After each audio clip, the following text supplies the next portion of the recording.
The rodeo grounds glowed like a fairground miracle against the dark. Floodlights washed the arena white, throwing long shadows across the churned dust. The smell hit first.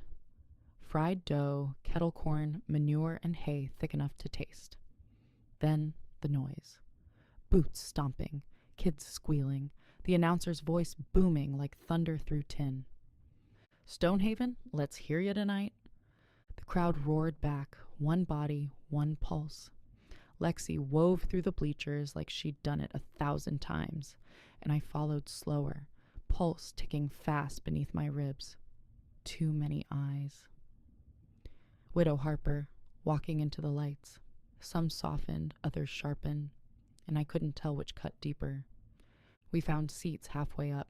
Mara was already there, polished and smiling, surrounded by her loyal shadows. Her gaze swept over me, lazy and sharp, before she leaned close enough for her words to carry. "Didn't think we'd see you here, Harper. Rodeo's no place for soft hands." Lexi shot her a glare, but Mara just tipped her chin toward the chutes. The announcer's voice cracked through the air. "Next up, riding for Blackthorn Ranch, Cole Lawson." The bleachers shook with cheers, whistles, and catcalls as Cole swaggered into the chute, all show and shine. Hat low and smile white. He paused, hand resting on the gate. And for no reason at all, his gaze lifted straight to the stands. Straight to me. That grin turned slow and deliberate, like a man recognizing something he meant to ruin. The gate blew open and the bull thundered out, muscles slick with sweat. Cole rode wild and reckless, feeding the crowd like they were fuel. He wasn't riding for points. He was riding to feel something hit back. For a heartbeat, he was weightless. Then the bull snapped its head and nearly threw him. Gasps rippled through the stands. He recovered by sheer force and stubbornness, spurring harder, chasing control he'd already lost. The bell clanged. Cole lasted barely. He tore his hat off, threw his arms high, and the crowd devoured him whole. But beneath the roar, I saw what others didn't. Recklessness, not skill, a man courting chaos because peace never noticed him. Mara clapped too loud, her smile gleaming. "Always did know how to make an entrance," she drawled. "Cole never rides for show. He rides for blood." Lexi muttered, "Showboatin' fool." But fear lived under the words. A chill slid down my spine. The name landed heavy. "Lawson." The announcer spoke again. "Now give it up for Bo Lawson. Lawson Ranch." The tone shifted. The cheers softened but deepened, respect replacing frenzy. Bo climbed into the chute without fanfare. Plain shirt, no grin. The floodlights caught his face. Calm and focused, and for one heartbeat his eyes lifted to find mine. My pulse stuttered. Then he bowed his head, one hand brushing his hat brim, lips moving faintly, a prayer. Quiet, quick, certain. He prayed like someone was listening. I couldn't even hear him in the ashes. The gate flew open. The bull exploded from the pen, all muscle and fury, and Bo moved with it, not against it, finding rhythm in chaos. My breath caught. "Lord, don't let him fall." The words escaped before I could stop them, a betrayal and a confession all at once.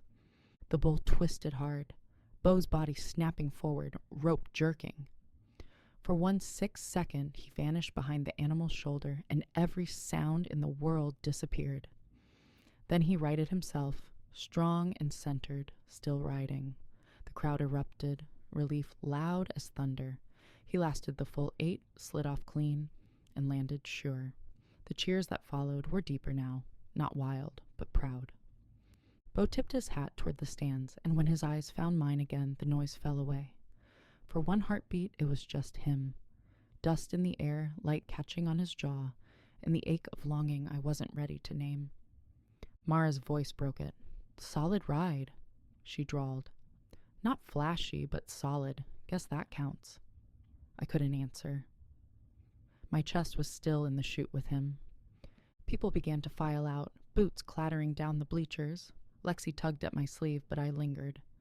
When the crowd thinned, Bo found me, hat pushed back, a faint line of sweat tracing his temple. "Didn't think you'd come," he said quietly. "Didn't think I would either." His smile was small, the kind that starts in the eyes. "Glad you did." He nodded toward the ring where dust still hung. "Wasn't half bad seeing you out there, even if I couldn't look long." I admitted I'd been scared for him. The bull, the noise. He chuckled softly. "I was more scared you'd leave before I finished." The words landed somewhere between tease and truth. He said he had to help with the last loadout and asked if I'd wait. I said maybe, though the corner of my mouth betrayed me. "Don't let Lexi talk you into the Ferris wheel," he added. "It shakes worse than the bleachers." I laughed, and then he was gone, leaving warmth behind like a handprint I couldn't shake. Later I saw Cole near the back gate, head bent close to Mara's. "There's room for you," he said, words nearly swallowed by the crowd. "If you're smart enough to take it." I didn't know what kind of room he meant, only that Mara's smile looked like survival. The crowd spilled out to the fairgrounds, music cracking from an old speaker. Bo waited by his truck on the far edge of the lot, tailgate down, patient as dusk. "It looks like you lingered long enough to meet me," he said. I told him I maybe just walk slow. "Either way," he said, "I'll take it." Stars stretched overhead as we climbed into the truck bed, close but not touching. After a long quiet, he said Daniel had been the best rider he ever saw. My voice caught. He spoke of the fire, the way I'd called Daniel's name, the nights he still didn't sleep. I told him I had nightmares too. He turned careful, fingers brushing mine. "If you ever wake up and can't breathe, you can call me. Any hour." I couldn't answer. Then engines growled. Black trucks rolled slow across the lot. Bo went rigid. "Blackthorn." Cole climbed out first and looked straight at me. "Evening, Mrs. Harper," he said softly, eyes flicking to my bandaged hand. "How's that holding up?" The question landed like a coin flipping in the dark. Before I could answer, laughter broke out behind him. Cole tipped his hat, small and deliberate, and stepped back. The trucks peeled away, gravel spitting, dust hanging long after they were gone. Bo exhaled slow. "We should get you home." He followed me all the way, his headlights steady in my mirror until we reached my place.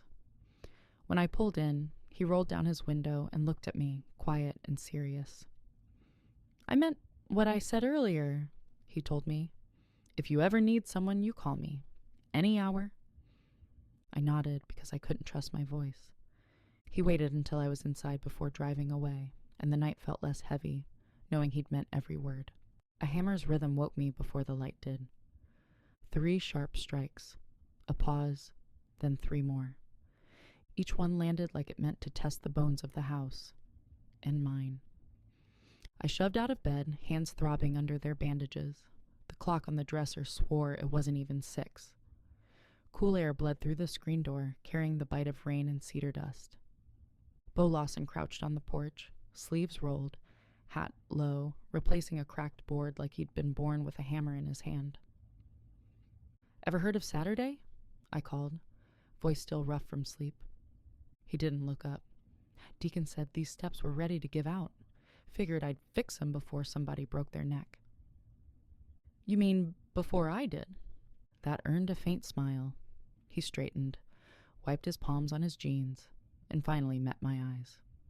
"You're supposed to be resting." "I tried," I said softly. "Hard to do with all this racket." He huffed a quiet laugh, then glanced at me again, closer this time. "You've got something." Before I could ask, he reached out and smoothed a piece of hair sticking up at my temple, his fingers barely grazing my skin. Quick, practical. But the air changed anyway. "There," he said, stepping back. "Now you look less like you fought the pillow and lost." I smiled despite myself. Appreciate the honesty. He bent again, gave the board one last tap. "That'll hold." His hand dropped, and for a second, the space he left felt louder than the hammer had been. Daniel used to touch my hair like that. Careless, affectionate. This wasn't careless. The wind shifted, gasoline cutting through the quiet. An engine crawled up the road. A white truck. Faded decal. Blackthorn Ranch. Bo's hammer froze mid-swing. His jaw tightened. Recognition, not surprise. "They don't come out this way often," he said. "Not unless they've got reason." "What kind of reason?" He finished the last nail before answering. "Nothing good."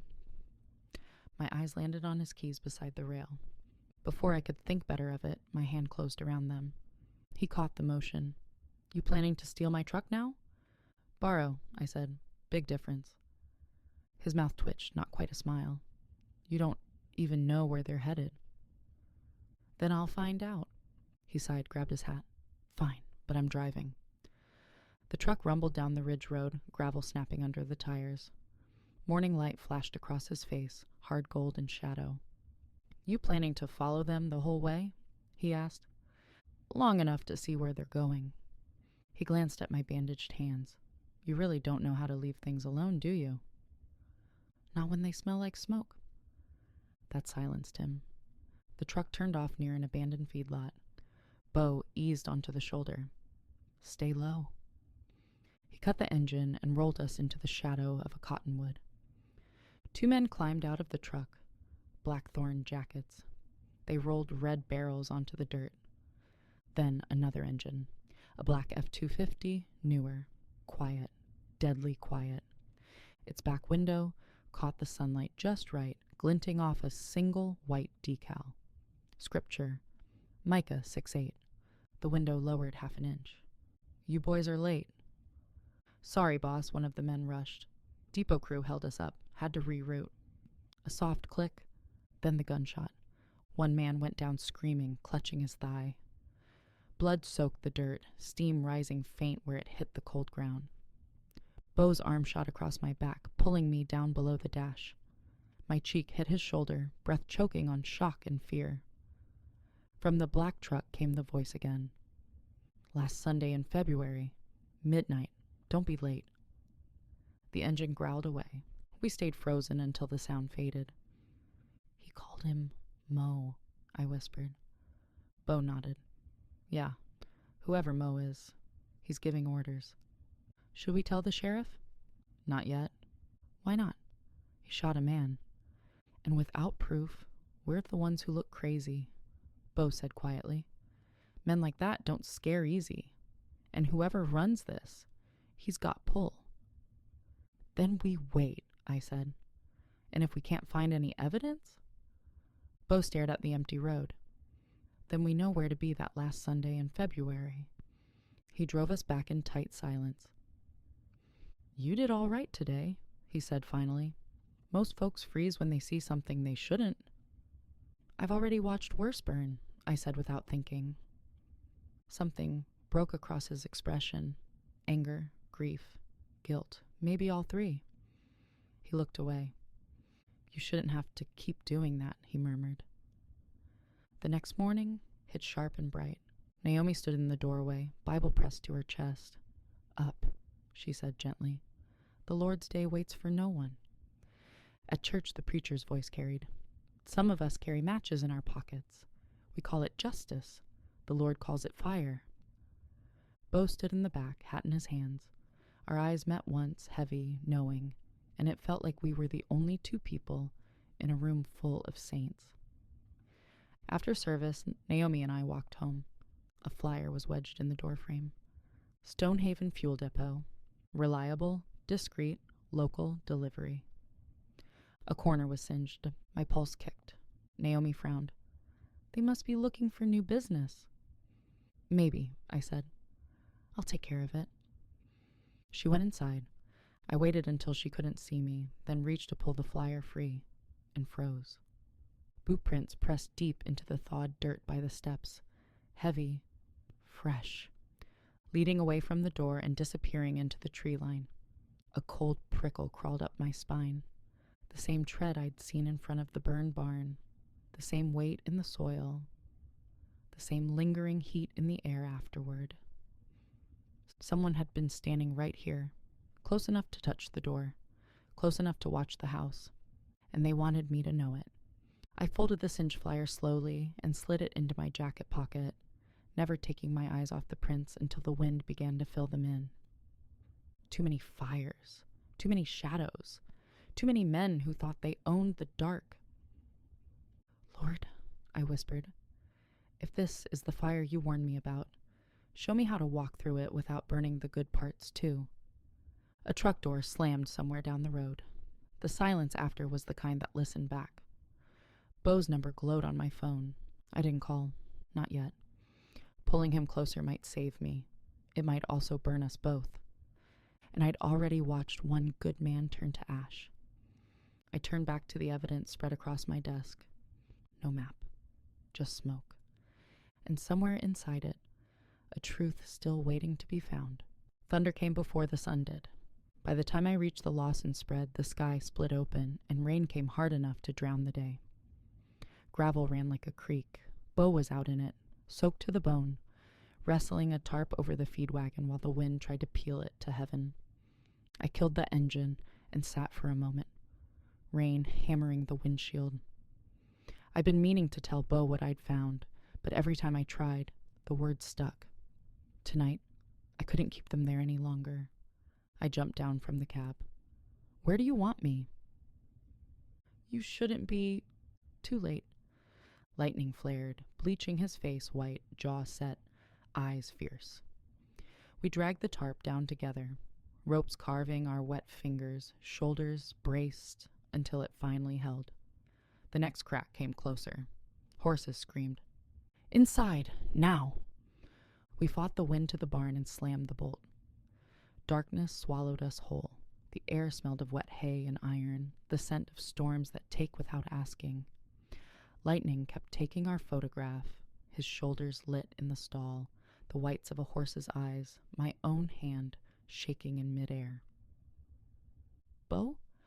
I'm right here, Ruth. The words steadied something in me I didn't want steadied. I hated how much I needed them. Then his hand found mine, rough, sure, careful at the edge of my bandage. His thumb brushed there lightly, checking for pain. You okay? He asked, voice low. Think so, though my pulse said otherwise. You're bleeding again. Rope tore it open, I think. He pulled a rag from the rail, pressed it gently against my palm, fingers firm enough to stop the pulse but never hurt. Hold it there. Storm's mean, but it's almost through. I hate feeling useless, I whispered. Lightning cracked, showing him close enough that I could see every drop on his lashes. You're not useless, he said simply. You're here. The words shouldn't have meant anything, but they did. They rooted themselves somewhere beneath my ribs. Thunder rolled farther off. Rain softened until it became a steady whisper. Beau drew one breath. I matched it. The horses settled first. Then, slowly, so did I. Storm's breaking, he said quietly. Let me check something before it rolls back in. He reached for the barn door, pushed it open enough to scan the ridge. I'm going to go look at the north rail. Lightning hit too close for comfort. I'll be back in a minute. He didn't tell me to stay put. Didn't tell me to be careful. Just told me he'd come back. Then he jogged out into the rain, leaving me with the horses and the quiet thud of my own heartbeat. I poured myself a cup of coffee from the thermos someone had left warming on the counter. As I stepped into the narrow hallway, voices drifted from the tack room, low, frayed, and not meant to be heard. Lexi first, then Mara. You don't have to leave, Lexi was saying softly. Beau's not firing you. Nobody is. A short, humorless laugh. Mara's. Don't kid yourself. I don't exactly fit in with the Sunday school crowd here either. Silence. A scrape of a chair. Then quieter. Beau gave me a job when no one else would. First man who ever looked at me and didn't expect to be paid in favors. Lexi murmured something I couldn't hear. Maybe it's already gone, Mara whispered. Some folks can't stand the reminder of what they used to be. My throat tightened. Not pity, recognition, the kind that hits bone. Footsteps shifted. I stepped back before they came around the corner, the echo of her words following me into the open bay of the barn. Raw. True. Too close to ignore. The barn door groaned. Bo stepped inside, rain dripping off his hat brim, jaw tight. "Fence took a hit," he said. "Rails splintered, but holding. We'll fix it after the ground dries." His eyes flicked to my hand, then to my face. "You okay?" "Yeah." Then softer. "Thanks for coming back." Something flickered across his face. Something he didn't let stay long.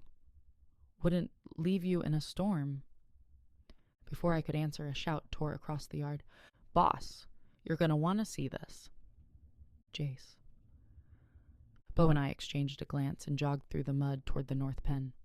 2 steers huddled by the fence, ribs too sharp, heads low, foam flecking their mouths. Flies trembled at their eyes. One gave a broken bawl. The trough surface beaded instead of breaking. Rainwater didn't behave that way.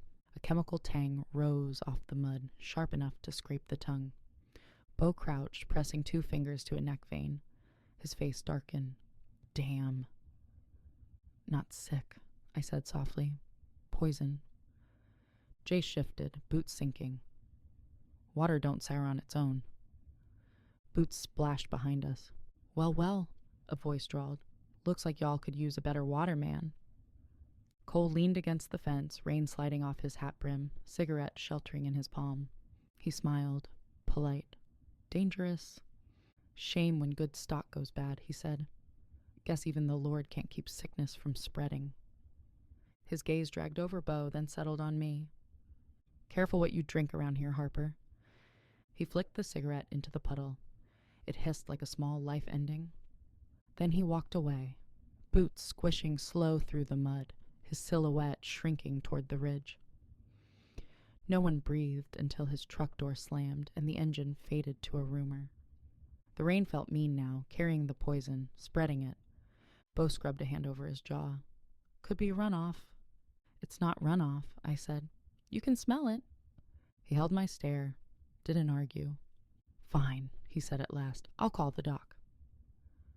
Dr. Hayes rolled in ahead of the next squall, slicker hood shadowing his face. He moved steady, unbothered by the mud, drawing blood, scraping residue into plastic, labeling samples with a pen kept between his teeth. "Could be contamination," he said. "Could be worse. I'll run the tests." "How long?" Bo asked. "A couple days." When his taillights disappeared, the pen felt bigger and emptier all at once.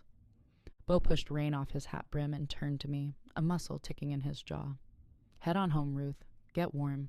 This place will pull itself together." I nodded, though the churn in my stomach said otherwise.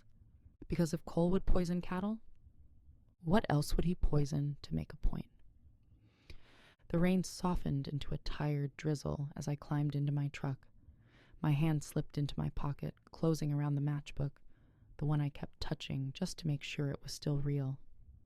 "Lord," I whispered, "I'm finding the proof. If you're listening, it's your turn to act." No answer came, but the wind shifted, carrying the scent of old smoke. The storm had passed. The fire hadn't. Fall had come quiet but certain, like a truth you'd been trying not to name. The heat was gone from the wind. Mornings started silver, and evenings smelled of wood smoke and rain. The fields turned the color of old coins, and the light itself felt thinner, sharper, honest. The ranch had gone still after the vet left, but the quiet didn't feel like peace. It felt like waiting. Even the wind seemed to listen for what might break next. I couldn't shake the itch that something in this valley was holding its breath. On the drive home from town, I slowed near the Miller place. New beams rose where their old barn had burned, pale lumber framed against the blackened footprint of the foundation. Hammers rang steady through the cold air. I told myself to keep driving. I didn't. Mrs. Miller spotted my truck before I even killed the engine. She came off the porch with a hammer still in hand and sawdust in her hair. "Ruth Harper, thought that was you." "I was just passing through," I said. "Wanted to see how the rebuild's coming." "Better than it should be." She smiled, small but proud. We had a little set aside, so we figured we might as well start while waiting on the insurance. Her husband stepped out, rubbing his palms on his jeans. Would have rather built it when we planned to. Not because someone else decided to light the clock. The word stopped me. You think the fire... He gave a tight shrug. A week before it happened, a pair of fellas drove up, said they were from Emberline Acquisitions, offered to buy us out cash, quick close, no inspections. Said they were expanding commercial acreage out by the highway. Mrs. Miller folded her arms. We told him no, of course. This land's been ours since my granddaddy ran cattle here. Did they take it well? I asked. Her mouth thinned. One of them, the tall one, dark hair, called himself Mo, said, Suit yourselves. Some ground decides for you. I thought it was just a strange thing to say till the barn went up a few nights later. The sound of the hammering behind us seemed louder then, sharp in the cool air. Did you report it? I asked. Mr. Miller shook his head. By the time we thought to, it felt too late. Fire chief called it wiring, but that barn didn't have power. We figured the less noise we made, the better. My stomach turned. Did they ever come back? Not them, he said. But a couple of weeks after the fire, I saw a truck sitting up on the ridge. Engine off, lights out. I could feel someone watching. Mrs. Miller's voice softened. Be careful, Ruth. Whatever's stirring out here, it ain't done. I nodded, glancing once more at the half-built frame. Fresh pine over ash. Hope over ruin. The rain had stopped hours ago, but the ground still steamed, like the fire refused to forget. The smell of smoke still lingered beneath the sawdust. When I got back in the truck, I kept my hands tight on the wheel. The name Emberline Acquisitions looped in my head, slick. Harmless. Like it belonged on letterhead instead of a threat. But the other name she'd said stuck deeper. Mo. Could it be the same Mo I'd heard at the fuel depot? The one someone yelled just before the gun went off, before a Blackthorn Ranch hand hit the dirt and the truck tore out through the smoke? If it was, then that barn fire hadn't been bad luck. It had been a message. And maybe Daniel's was too. The sky had gone the color of tarnished silver by the time I pulled into Naomi's drive. Her suitcase sat on the porch beside her Bible bag. She stood at the door, sweater wrapped tight, eyes softening when she saw me. There you are, she said. I was starting to get worried. You didn't have to wait up. She smiled, sad, knowing. Not waitin', just lingerin'. I head out in 20 minutes. Women's conference over in Marlow. I'll be back before lunch tomorrow. Tomorrow. That meant tonight. Alone. For the first time since the fire. She pressed her keys into my hand. Lock the doors, all of them. If you hear anything strange, call me. I'll be fine. I know. Her thumb brushed my knuckles. That's what scares me. She hugged me hard, smelling like flower and cedar, and the kind of faith that survives storms. Then she drove off down the road, taillights fading until even the dust settled. The house felt different when the quiet took its place. Too open, too still, too mine. I made dinner I didn't eat, eggs, toast, a slice of peach pie Naomi had left wrapped. I washed the dishes, wiped the counters, folded a blanket I didn't remember pulling off the couch. Let the TV play soft, nothing in the background. An episode of something I'd already seen twice. Anything to keep the silence from pressing too close. By 9, exhaustion dragged at my eyes, but my mind kept running. By 10, the quiet hummed like a warning.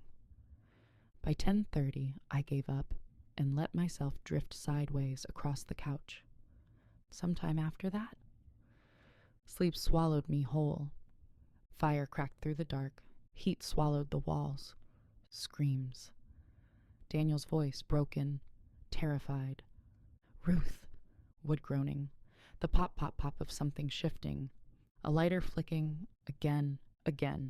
The smell of diesel bloomed thick and choking. I tried to run toward him, but the world turned to mud. My legs sank.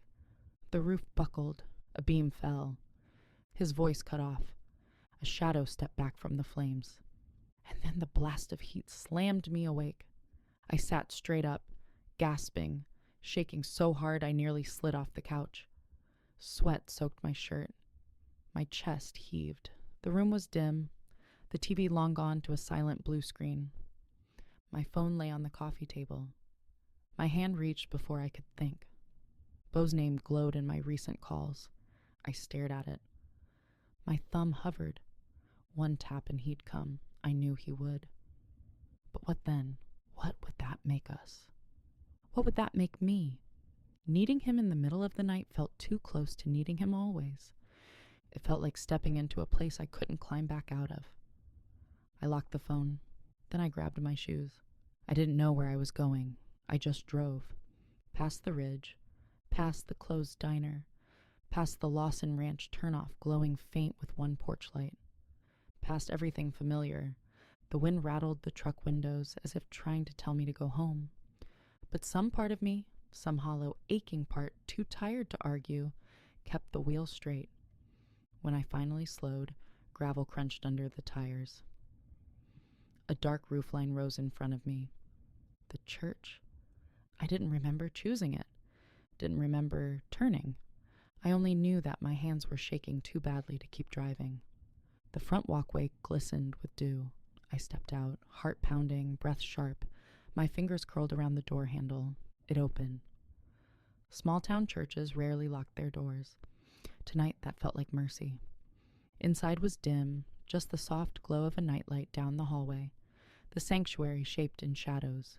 The air smelled of old hymnals, wax, and wood polish. I slipped into the back pew and folded forward, face in my hands. I tried to pray. I tried to breathe. Nothing worked. Tears soaked my palms before I could swallow them down. A sob cracked loose, ugly, broken, too loud in the hush. "Lord, please," I whispered. I didn't even know what I was asking. Footsteps padded somewhere behind me. I turned fast. Beau stood in the doorway, hat in hand, breath uneven like he'd run the whole way. "Ruth?" His voice was low, careful. "You okay?" I shook my head once, couldn't speak. He didn't ask again, didn't crowd me, just walked slowly down the aisle and sat beside me, leaving inches between us, like he knew even kindness could bruise. "Saw your truck out front," he said quietly. "Figured you might not want to be alone in here." He studied my trembling hands for a long moment.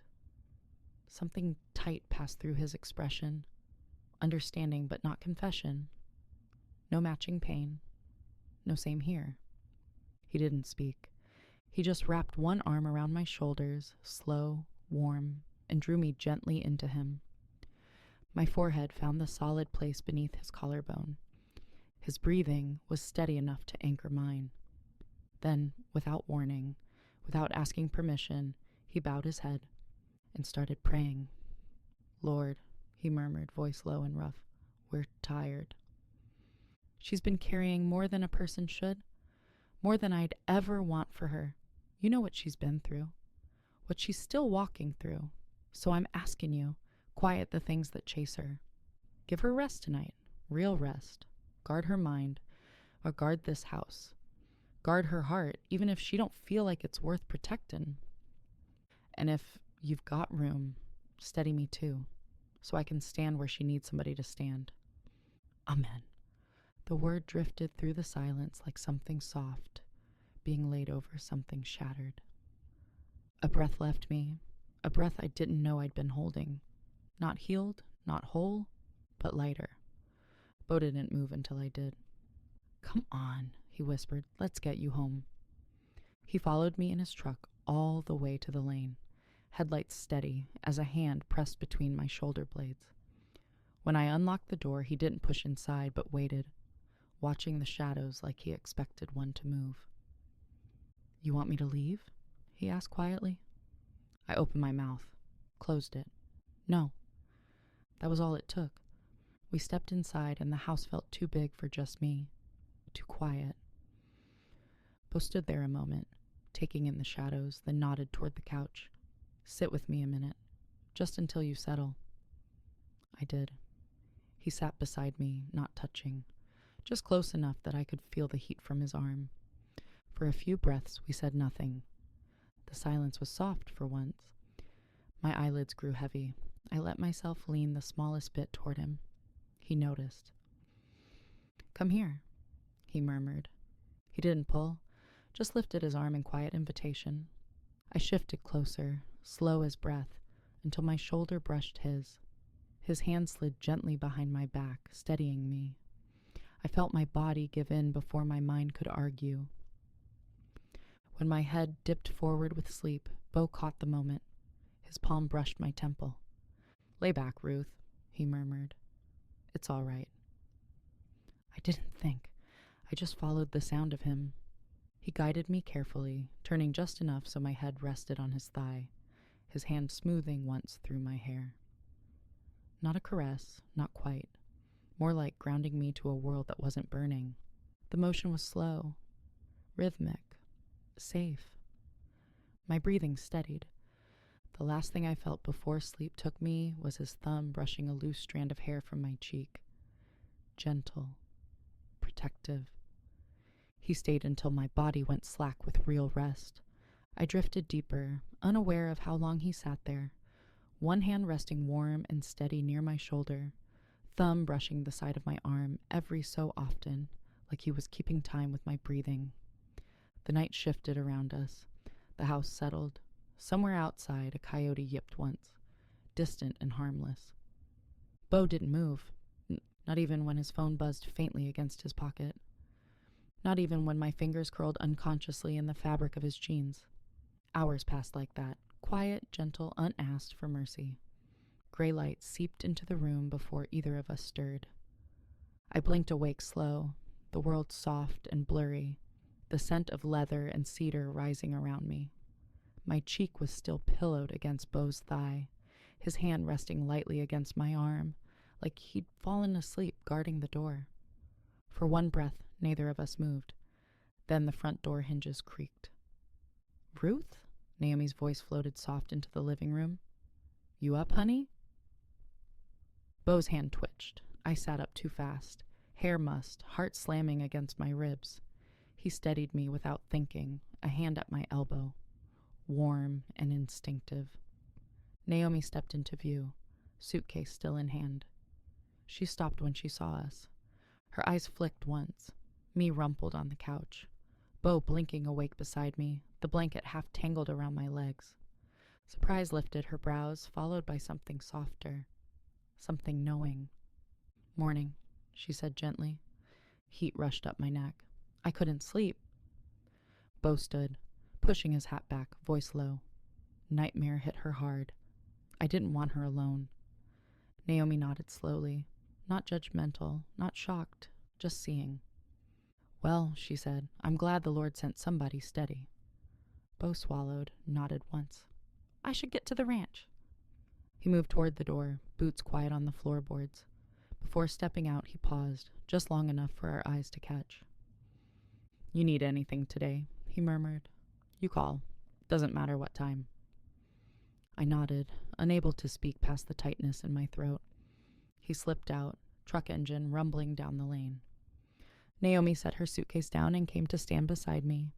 She didn't ask questions, didn't poke at the raw places. She just smoothed a stray strand of hair from my cheek and said, "There's no shame in needing help in the dark, child." My eyes stung. "I didn't mean for him to stay." "I know," her hand squeezed mine, "but sometimes God sends people anyway." The house felt different this morning. Not empty, not haunted, held. I watched the dust settle where Beau's truck had disappeared and whispered to myself, "At last I didn't fall apart alone." And for the first time since the fire, the truth didn't hurt. It steadied me.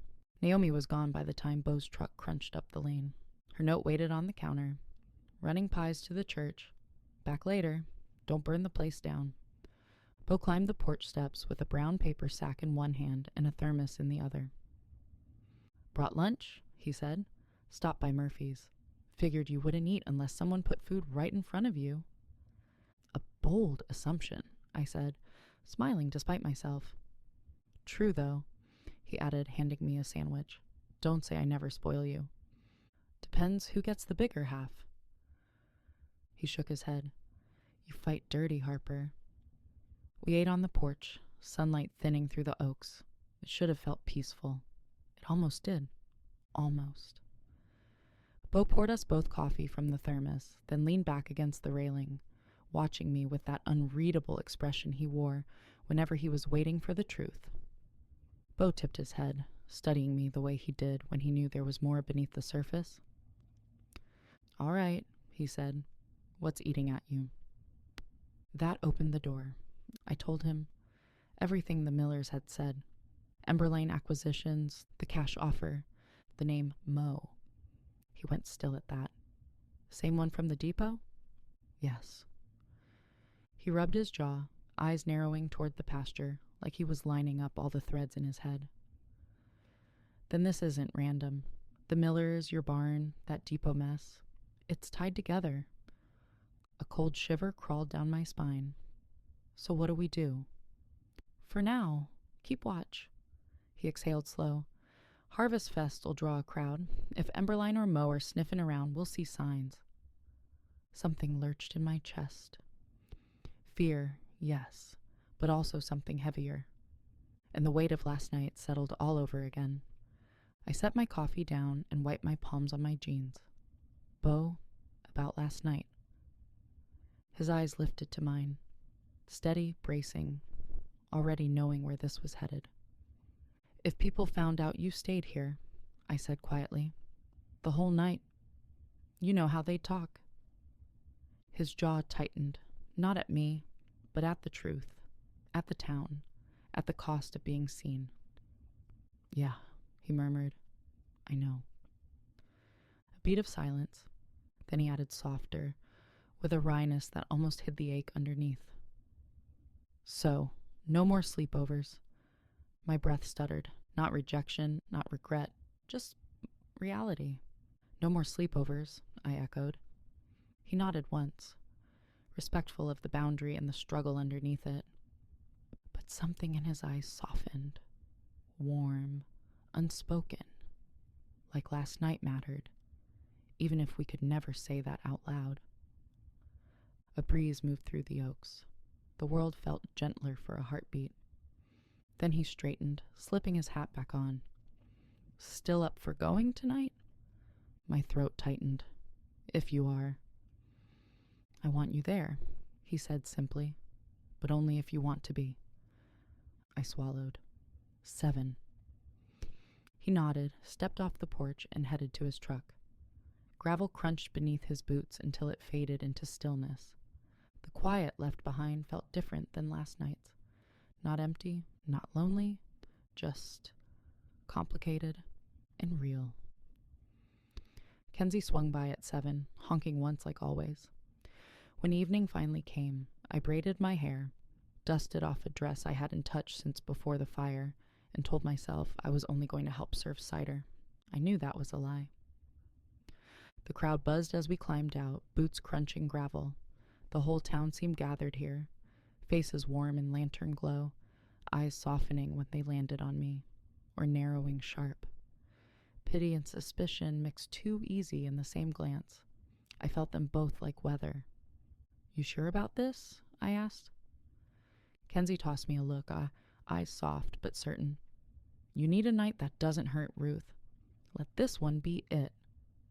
Before I could answer, movement near the fence caught my eye. Bo stood a few yards off, talking to a deacon. His hat was tipped back. Posture easy but alert, the way he got when he was half in a conversation and half keeping watch on the rest of the world. As I crossed the churchyard, the deacon clapped Bo on the shoulder and headed toward the pie table. Bo looked up just as I reached him. That small smile, the one that started in his eyes before it reached his mouth, found me fast. You made it, he said, voice low enough that it felt like a secret. Wouldn't miss it. I glanced around. You see anything? He shook his head slightly. Just the usual small-town crowd. Then his gaze shifted past me, and his shoulders tensed. Almost. I turned to follow his look. Across the gravel, a black truck idled half in shadow near the fence. Cole stood beside it, cigarette flaring, talking to someone mostly hidden by the door and glare. "That truck," I whispered. "Looks like the one from the depot." "Same make, same brush guard." Bo's voice went flat. "Could be him." "Mo?" "Maybe." A nod exchanged. The engine revved, the truck rolled away. Bo exhaled. "Let's not give Cole the satisfaction of knowing we saw him." He nodded toward the wagon. "Come on. Eyes open, heads down." The wagon stood near the fence line, lanterns swinging soft over the straw-strewn floor. I climbed up first, settling on the back bench. Bo followed, boots thudding solidly. The cold cut sharp through my dress, so I tugged the wool blanket over my lap. "You want some?" I asked, lifting one corner. He hesitated, not long enough to be polite, just long enough to be honest, then sat beside me. "Sure." The horses lurched over a rut. I slid sideways, straight into him. Bo caught me without thinking, an arm cinching around my waist, pulling me tight into the solid heat of him. "I'm sorry," he murmured, trying to pull back. But I didn't move. Couldn't. A sharp pang hit. We just agreed to no more sleepovers, no blurred lines. And here I was, leaning, my body betraying every rule I'd set that morning. My hips tipped instinctively closer, settling into the line of his. His breath stuttered, undeniable. The blanket slipped. Bo caught it, trying to fix it. But the wool draped across both our laps, hiding everything underneath. Hidden under the blanket, my hand brushed his. He didn't flinch, didn't grab it. His fingers curled, slow, careful, twining with mine. "Is this okay?" he asked, voice barely above the creak of the wagon. "Yeah," I breathed. "It's okay." His thumb stroked once across my knuckles. Quiet, steady, devastating. I pressed closer with the next jolt. His arm tightened around my waist. The night air bit cold across my face. But under the blanket we were warm, alive. Kids ran past, pointing. "Look, they're cuddling." Heat flooded my face. I shifted, startled, but Bo's arm firmed. "Mind your ride," he called. We both laughed, too unguarded. Straw scattered. The wagon rocked. Under the blanket, his thumb brushed mine again. My heart slammed like a betrayal. When the wagon stopped, I lingered a beat too long beneath the blanket. Then we climbed down. Near the cider stand, 3 Blackthorn Ranch hands leaned against the fence. Boots dug in, laughter low and mean. They didn't join the tables or greet the pastor. Just watched. Waiting. Cole was with them, cigarette glowing, eyes cutting straight to us. Well, thought I saw something sweet under that wagon blanket. Guess I was right. The air went still. "Careful, widow," he said. "Looks more like you're trading one Lawson for another." Sheriff Avery stepped in. "That's enough, Cole." Cole smirked and walked off, smoke trailing behind him like a warning. The crowd thinned by the time I got home. I stood at the counter, palms pressed flat, whispering, "God, tell me I'm not forgetting him." Outside, an engine crawled past. The quiet that followed felt too aware, like the night itself knew we'd crossed a line. Sleep wouldn't come, and one thought wouldn't quit circling. Maybe it wasn't just the fire that took Daniel. Maybe it's me, learning how to live again. The whispers from Harvest Fest still crawled under my skin days later. By morning, the house felt too quiet, the coffee too bitter, the air too sharp for how raw I still was. I was pacing the kitchen when Kenzie let herself in without knocking. She closed the door with her hip, holding 2 muffins in a paper sack. "You look like a woman whose brain won't shut up." "I'm fine." "You're lying and doing a horrible job." I sank onto the stool. "It's just everything that happened at Harvest Fest. I can't stop replaying it." "Because you care about what they think," she said, tearing a muffin in half. "And because of Bo." Heat crawled up my neck. "I didn't say anything about Bo." "You didn't have to." She bumped my shoulder. "So just say it out loud. Do you like him? Or do you just like that he makes the nightmare stop for 5 seconds?" I don't know. My voice cracked. It feels too soon. Like, even admitting he's good to me is an insult to Daniel. Kenzie softened. You're grieving, not cheating. I just need to think. Then go think, she said simply.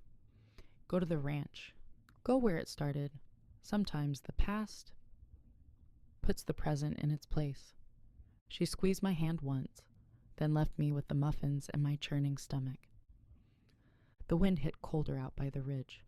Frost bit at the leftover ash, making the whole place look like winter had crept in early. The barn stood like a skeleton, charred ribs against a silver sky. Inside, glass cracked under my boots. Dust and soot floated in the shafts of light. My chest tightened the same way it did every time I stepped inside. I wasn't sure what I was looking for. Maybe a memory that didn't hurt. Maybe proof that moving on wasn't betrayal. My fingers skimmed the old kitchen door frame on instinct, tracing the worn wood. That's when I saw it. The corkboard tacked up in the narrow hall. A small piece of paper with smudged writing on it was pinned at the bottom corner. Soft, familiar. My heartbeat stuttered. I tugged the paper free and unfolded it. Brookdale Creamery. I was 21, sweaty from the lunch rush, hair falling out of my ponytail, when Daniel Harper stepped into my line for the first time. He looked nervous. Hat pushed back, thumb hooked in his back pocket, like he'd practiced ordering mint chip 100 times and still almost forgot the words. They'd been coming in all summer, the two of them. Daniel, warm, talkative, always asking how my day was. Beau, quiet as steady water, leaning on the counter with that half smile like he noticed more than he ever said. I rang him up, slid him the receipt.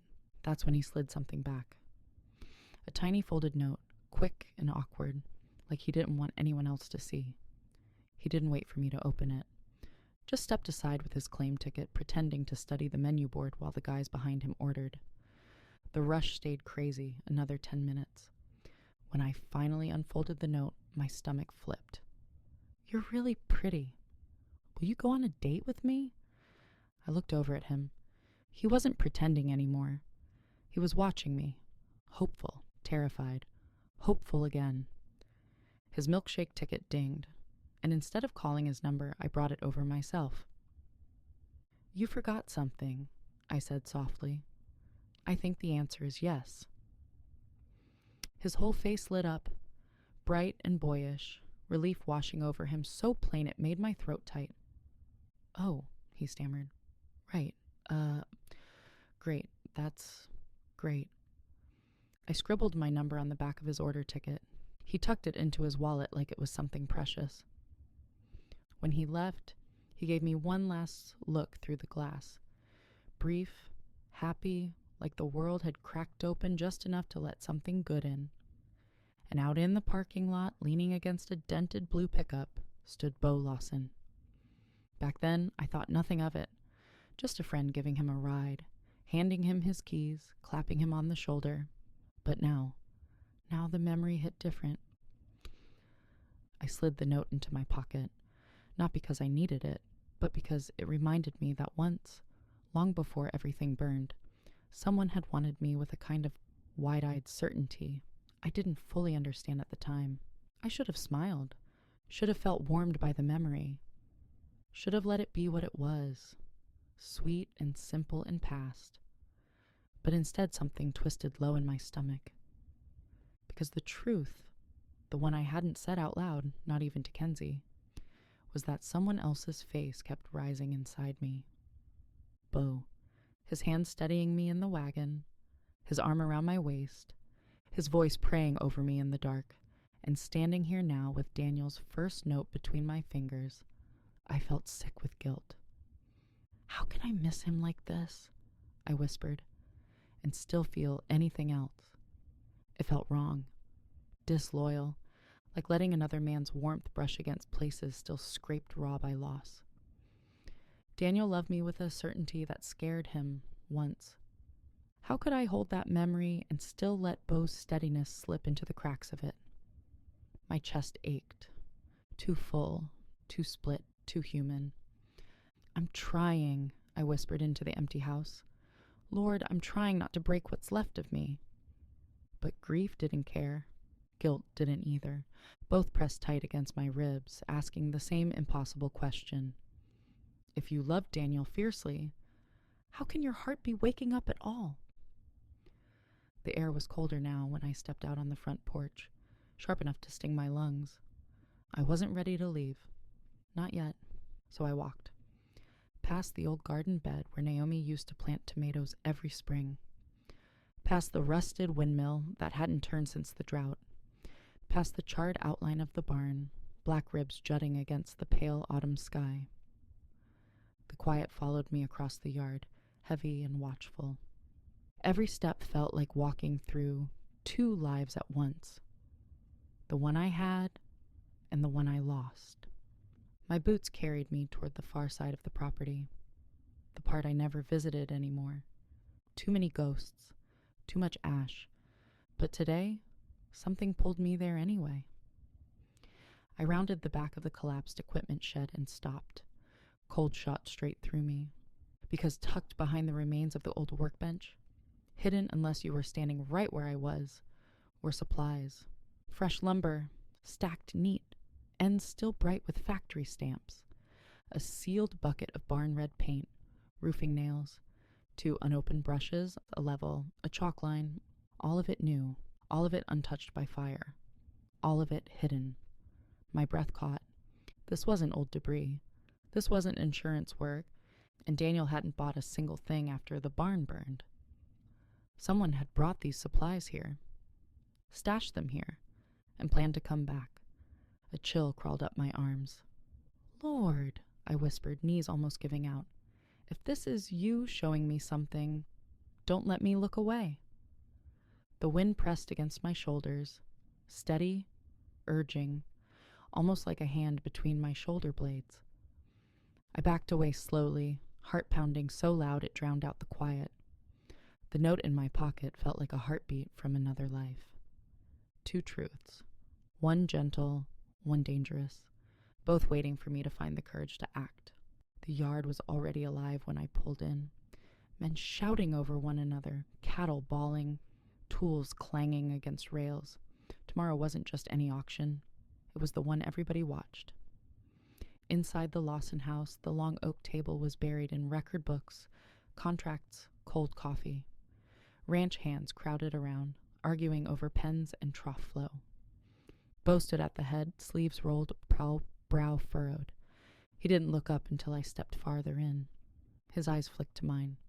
Quick, steady, like he'd been waiting for me whether he wanted to or not. Jace pointed to a sketch. "East Penns'll need clean hay bales. Buyers'll walk if they think we pen 'em sloppy." "And put extra mineral tubs where they can see them," I added. "Keeps a long line of cattle calmer." Bo paused, then nodded. "That's right." Mara leaned back, sweet as rot. "Or you could just keep 'em pacing," she chirped. "A little movement never killed a herd, but maybe things ran different on Harper Ranch." The room froze. Bo didn't raise his voice. "If you don't have something useful to add, keep quiet." Her smile tightened. The men shuffled out one by one. Jace, Tucker, even Mara, until only the door clicked behind them. Silence dropped. Bo gathered papers he didn't need to gather, shoulders tight, clearly working up to something. I spoke before he could. "Half the town's been talking." His head snapped up. About Harvest Fest, about the wagon ride, about the blanket, and about him. I swallowed. I can hear it every time I walk into town. The breath left Bo's chest slow, like the words hit him square. He stepped closer. Voice quiet, raw. "Ruth, I don't know what this is between us. I'm trying. I swear I am. But I don't know how to pretend I don't care." My heartbeat stuttered. He leaned both hands on the table, jaw tight.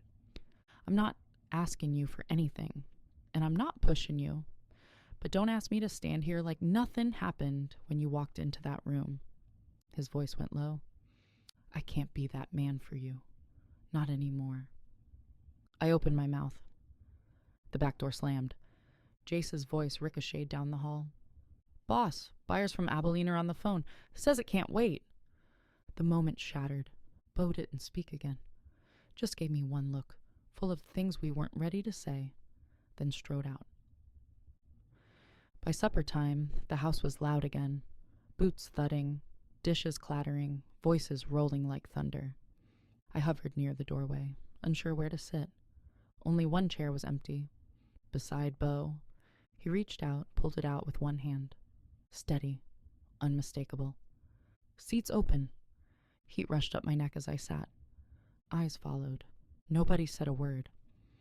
Mara's fork clinked harder than necessary. Bo didn't look at her. He bowed his head. The room fell still. "Lord," he murmured, "keep us steady tomorrow. Give us grit. Give us wisdom. Amen." Before anyone could lift a fork, the door banged open. Cole strolled in like he owned the place. Hat tipped back. Boots muddy. Grin sharp as a blade. "Well, look here," he drawled. "Whole Lawson crew getting ready to lose money tomorrow?" A few hands stiffened. Bo didn't rise. "You need something, Cole?" Cole smirked. "Just letting y'all know. Blackthorn's bringing their best stock. Could outsell everybody if the day breaks right. Not a rumor. A warning." He glanced at me. Slow, deliberate. Then at Bo. Then he laughed, low and ugly. "Wagon rides used to be for kids," he said. "Funny what grown folks get up to under a blanket." A few men shifted, uncomfortable. Bo's jaw locked. "Leave." Cole tipped his hat. "See y'all at the ring." He left as casually as he came. As the men drifted out, Bo lingered by the doorway, hat in hand, shoulders tense. He caught my gaze, held it. Soft, steady. "We're not done," he said quietly. "Just not tonight." My chest tightened. "Tomorrow," he promised, "when the dust settles." He stepped into the cold night, the door closing soft behind him. I exhaled. Tomorrow the whole county would be watching. But for now, the truth between us waited, warm and dangerous, just beneath the surface. The kitchen table still smelled faintly of coffee and wood smoke when I laid the note in the middle of it. The paper was soft at the edges, creased from too many foldings. Daniel's handwriting looping careful across the front. "You're really pretty. Will you go on a date with me? I shouldn't have brought it home from Harper Ranch. Should have left it on that old corkboard with the rest of the ghosts. But my hand had closed around it anyway." Naomi set a mug beside my elbow. "You keep looking at that like it might answer a question for you," she said gently. "Maybe I was hoping it would," I murmured. Her gaze softened, but she didn't press. "You about ready. Fairgrounds'll fill fast. Bo said he wants Lawson's stock in place before the buyers start sniffing around." I nodded, and before I could talk myself out of it, folded the note one more time and slid it into the inside pocket of my jacket. Right there over my heart, where it had lived once already. "Let's go," I said. Naomi squeezed my shoulder once like she could feel the paper there too, then grabbed her Bible and keys. Outside, the air cut sharp and cold, the kind that made your lungs sting and your breath look like something you could almost hold. Bo was already in the yard when we pulled up, sleeves rolled, checking trailer hitches. His movements were all focus and economy. Test, tug, test again. Morning light caught the edge of his jaw, the crease between his brows. He bowed his head for just a second, lips moving around words. I knew even if I couldn't hear them. "Lord, let us stand honest, win or lose." My lips formed the amen before I caught myself. Then I looked away before he could catch me staring. Again. By mid-morning, the fairgrounds buzzed like a hive. Trucks crowding the dirt lot, banners snapping in the wind, the smell of hay and grease tangled with wood smoke, and somebody's barbecue drifting thin in the chill. People stamped their feet and blew into their hands. Cattle breathed white into the cold. Lawson trailers lined the back fence, panels already up. Inside the main alley, the air vibrated with the auctioneers' warm-ups. a low rhythmic murmur that made the ground feel like it had a pulse. Mara passed me a ledger without meeting my eye. "Try not to lose count," she said, all sugar and sting. "Try not to trip over your ego," I answered light, then stepped away before she could bite back. The first lots moved fast. Dust lifted off the pens in steady clouds as Bo worked the gate and I called gout figures, trying to keep the rhythm tight with the auctioneer's chant. A buyer near the front hesitated, hand hovering mid-air. "Lot 5's out of the Harper line," I called. "Good shoulders, quiet in the pen, eat steady. You'll make your money back by spring." The man grinned, nodding. "You sound like you've done this before." "Every fall since I could count," I said, flipping the ledger open. Across the ring, Bo's eyes found mine, steady, proud, like he was seeing me clearly for the first time in months instead of through ash and whispers. We fell into a rhythm after that, a wordless conversation in nods and hand signals. When I called the numbers, he moved the gates. When he needed information, I had it before he asked. It felt like dancing without music, knowing the steps because somehow, somewhere along the way, we'd learned them together. Another buyer called out, "That bay bull yours too?" "Lawson's," I said, but I did the feed rotation. That drew a few low whistles and nods from the crowd. Even Mara's pen paused mid-scratch. For a while, it almost felt normal. Like fire and guilt and churchyard whispers had all burned themselves out somewhere behind me. A gate hand fumbled a latch. The near pen shuddered. "Hold that," Bo called, already moving. Too late. A brindle bull shoved the panel wide, throwing its weight down the alley. The crowd sucked in a breath. Someone yelled. The boy froze, eyes gone wide. I was already there. "Easy, big man," I said, voice low, stepping into his eyeline. I matched his sway, boots light on the cold-packed dirt. He blew hot, pawed once, head angling toward the opening. "Ruth!" Bo's voice sharp behind me. "I've got him," I said without looking back. Hands out, body turned just enough to keep the bull focused on me and not the gap. He tossed his head, then lunged. The panel snapped against the post with a crack that stung my teeth. I grabbed for the chain. Arms locked around my waist and yanked me back hard. My spine hit Bo's chest. The world shrank to a small circle of heat and breath in the iron band of him holding me fast. The bull slammed into the rail where I'd been a heartbeat earlier. The whole line rattled. "Don't move," he breathed against my temple. Not a command so much as a vow. We stayed like that, pressed between fence and heartbeat, while two hands swung the cut and Bo's foreman slid the bull through. Gate, chain, pin, metal sang shut, and the pen went still. Only then did Bo ease his hold. Not fast, not all at once. His palm stayed at my waist like he was checking for tremors, thumb brushing the hem of my jacket once, steadying more than soothing. I hadn't realized how starved I was for touch that wasn't meant to hurt. "You all right?" His voice was rougher than he meant it to be. "I'm fine." It came out thin. I could feel my pulse against his wrist where he still held me. He didn't let go for another breath, maybe two. When he did, the air felt colder than the wind. A rancher near the ring whistled. "She's got a hand just like Daniel had." Bo's gaze never left me. "That's Harper training," he said, low, certain. I found the latch, snapped it clean, pretending my knees weren't shaking. The chant rolled on. So did the day. But my body wouldn't forget. The iron circle of his arms, the rasp of his voice against my temple, how he'd held on even after the danger passed. Not like I was fragile, but like I was worth keeping. I touched my waist where his hand had been and felt the phantom heat still burning there. The next 3 lots, I had to ask the auctioneer to repeat the numbers.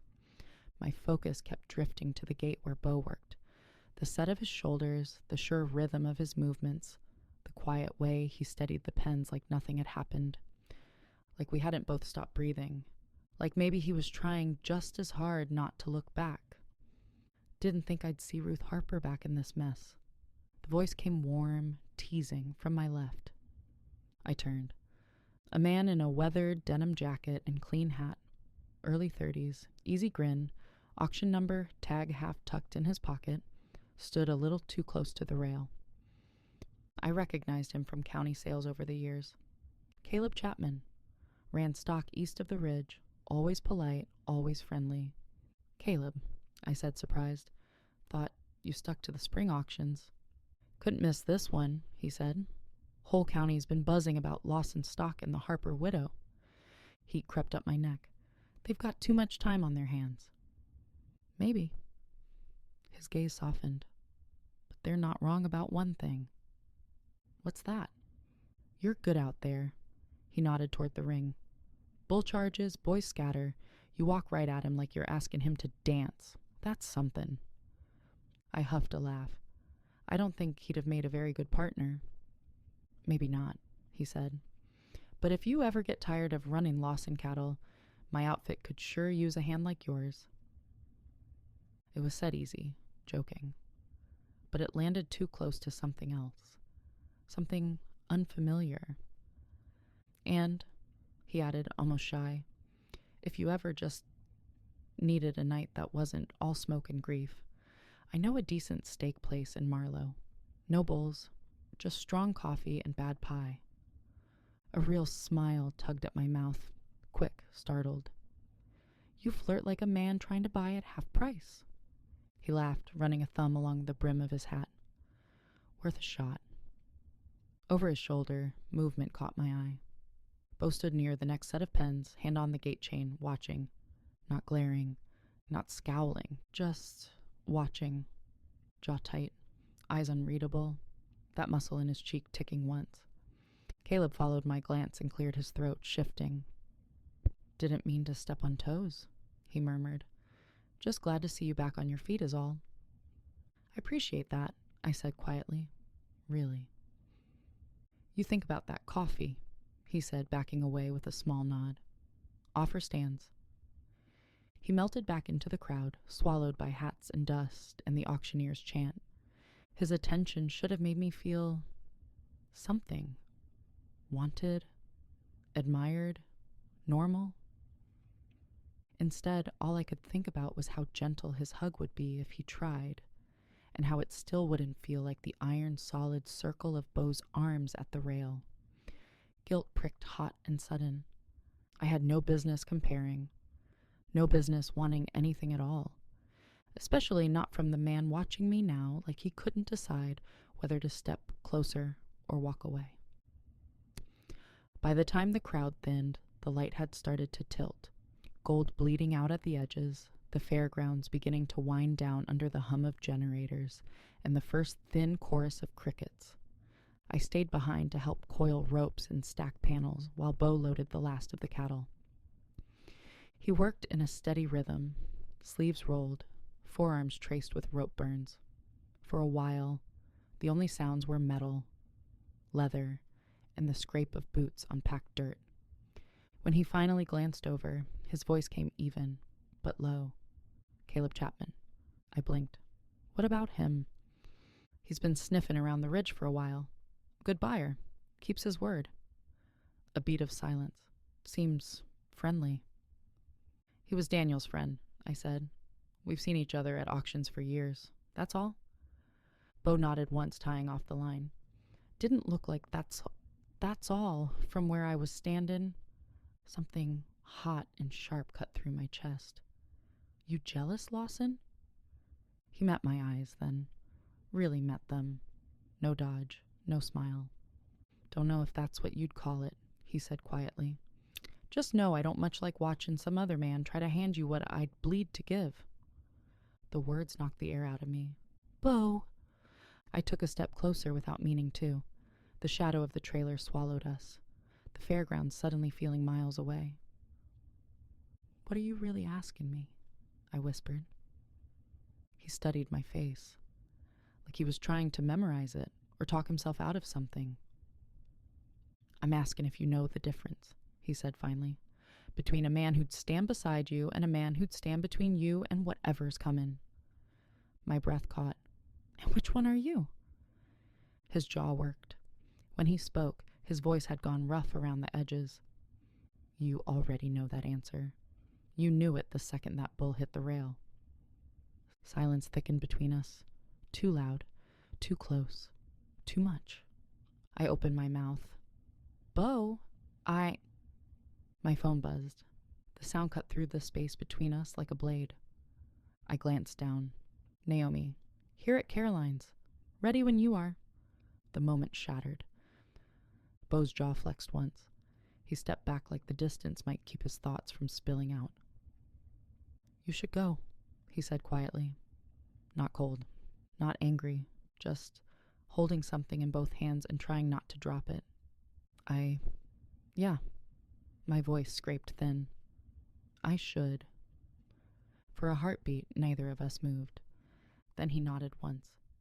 Slow, like the words he hadn't said were still sitting between us. Then he turned, climbed into the alley, and disappeared into the thinning crowd.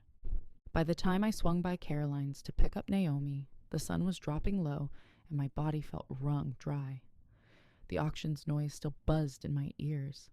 Chant, bids, Mara's little barbs. Bo's voice near my ear when the bull charged. Naomi took one look at my face and didn't ask a single question. She just settled into the passenger seat with her Bible and let the silence stretch easy. The road home unrolled in dull gray and yellow lines. Breath fogged the glass at stoplights. Somewhere in the ditches, cicadas carried on like nothing in the world had changed. My palm kept drifting to my ribs where Bo's arm had been, then to the inside pocket of my jacket, where Daniel's note rested like a folded memory. How'd it go? Naomi asked finally, voice soft. Prices held. My throat felt thick. Lawson's stock did well. And you? I didn't fall apart, I said. Not out loud, anyway. She hummed. A sound that was equal parts comfort and worry. That Lawson boy, she said after a moment. He's got his daddy's hands. Good for buildin'. Good for holding on to things that matter. I didn't answer. Couldn't. Because she was right, and letting myself agree felt like crossing a line I wasn't sure I could come back from. By full dark, the house should have been just another end to just another long day. Until I saw the light. The porch lamp burned. We hadn't left it on. Naomi's fingers tightened on her purse strap. Ruth, she whispered. The kitchen light glowed, too bright against the windows. The back door hung half open, curtain breathing in and out with the wind. Stay here, I said. Ruth. But I was already moving. The smell hit first. Smoke and whiskey, slithering down the hallway ahead of me. Then the shape of him, sitting at our kitchen table like supper had just been served. Cole. He smiled without warmth when he saw me. Well now, he drawled. Look who finally came home. Thought I'd drop by, see what all the fuss was about. Naomi's Bible slipped from her hand, hitting the floor with a soft thud. You get out of here, Cole Lawson, she said, voice shaking.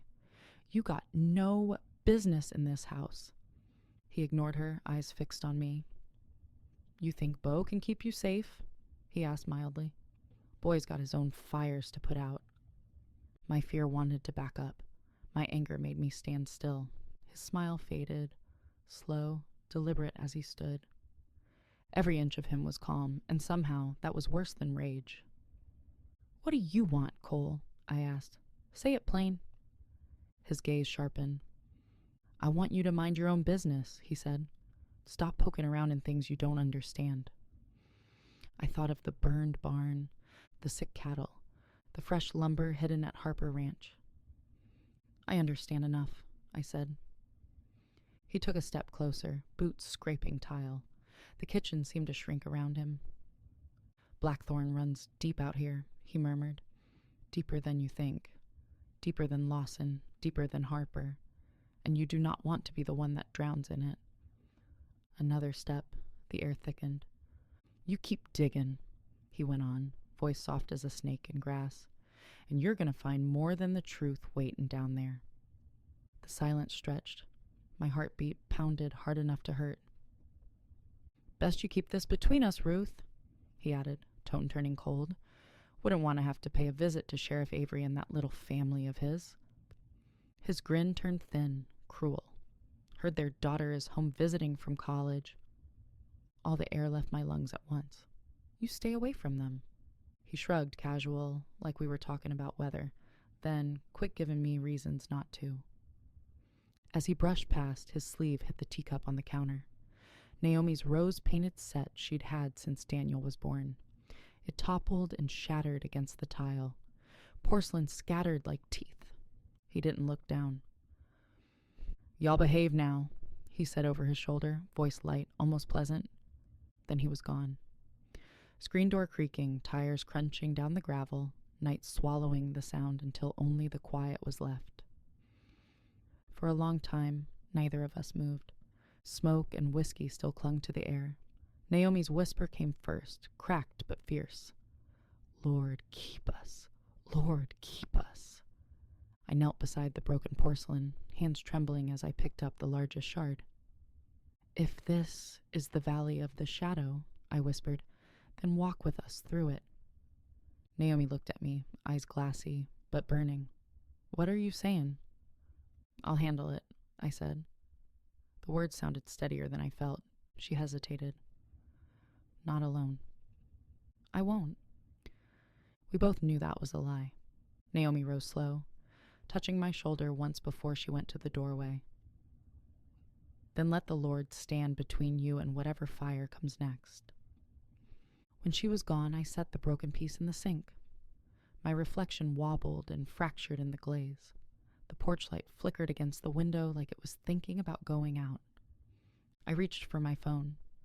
Sheriff Avery's name glowed on the screen. His wife, his daughter, his faith in me.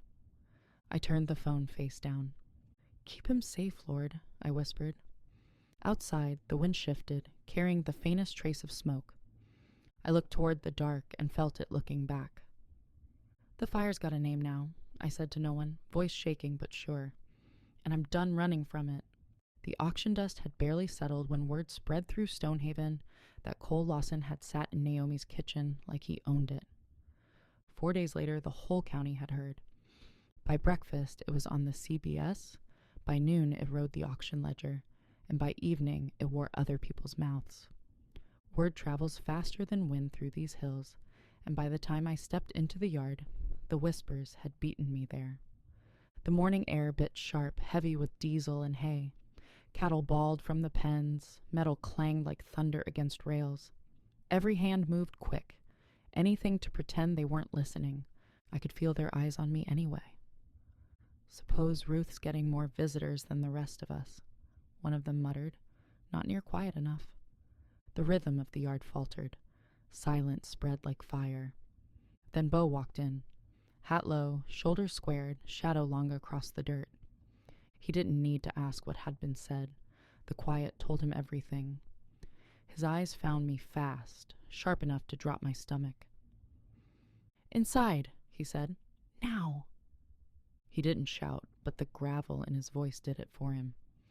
"Tell me why I heard from Jace, not you, that my brother sat in Naomi's kitchen." Nobody moved. Nobody breathed.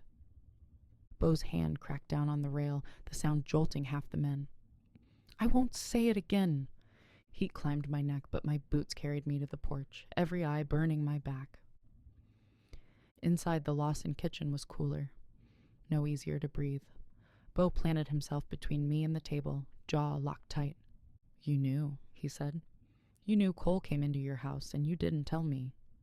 "Naomi was with me. He didn't lay a hand on either of us. I handled it." "Handled it?" His laugh was short and sharp. "You call sitting across from him handling it? You think he won't come back meaner?" "What did you want me to do? Run to you like I'm helpless? Daniel's gone, Bo. I've been fighting battles I didn't ask for ever since." He stepped closer. The counter bit into my spine. "This ain't your fight alone. He's baiting you to bleed me." "You don't get to decide what I can bear," I whispered, even as my voice shook. For a breath, neither of us moved. His hand lifted, hesitating near my face, then fell to the small of my back instead. My breath caught. His fingers lingered an instant too long before he dropped them, jaw tight. "Stay close," he said roughly. "For Naomi's sake, if not mine." "And if I said it was for yours?" The words escaped before I could stop them. His eyes darkened. For a heartbeat, I thought he might close the distance. Might finally do what we'd both been circling for weeks. Instead, he stepped back, voice low. "Then I'd say you're trying to kill me." The screen door creaked as we stepped back into the yard. I veered toward the horses, needing something solid under my hands. Bo turned the other way, straight into Mara. She waited by the tack room, ledger hugged tight, a smile that didn't reach her eyes. "You ought to listen to your own advice, Bo," she said, voice sharp enough to slice. "Numbers don't like attention. Targets don't either." Bo's tone came flat as forged iron. "That's not your call, Mara. Stick to the numbers. I'll decide who belongs here."